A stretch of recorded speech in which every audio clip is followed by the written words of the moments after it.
A young man once traveled a long distance to meet a famous Zen master. He had heard that the master could teach him the secret to a peaceful and successful life. When he arrived, he immediately began talking. I have read many books about success. I know about meditation. I understand discipline. I've studied philosophy. The master listened quietly. Then he invited the young man to sit. He placed a cup in front of him and began pouring tea. The cup filled. The master kept pouring. Soon, tea spilled over the edges and onto the table. "Master," the young man said, "the cup is already full." The master stopped pouring. He smiled and said, "Just like you." The young man was confused.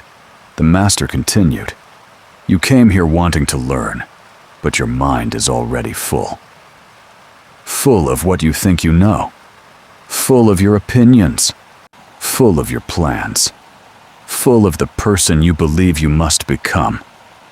The young man became silent. The master pointed toward the overflowing cup. "If you want me to give you something new, first make space for it." The young man looked down. For the first time, he realized something uncomfortable. He had spent years trying to become better, but he had never learned how to listen. He wanted answers before asking questions. He wanted success without uncertainty. He wanted change without letting go of his old ways. The master poured the tea into another empty cup. "Look carefully," he said.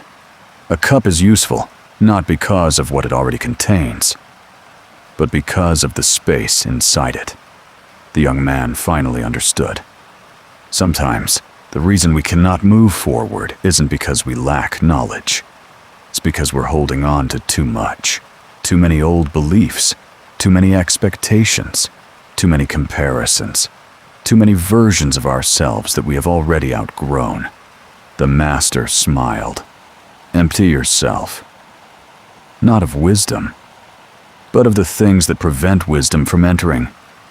And the young man left the monastery with no book, no secret formula, and no complicated answer. Only one simple lesson. If you want your life to change, you must first make room for something new. Sometimes growth doesn't begin with learning more.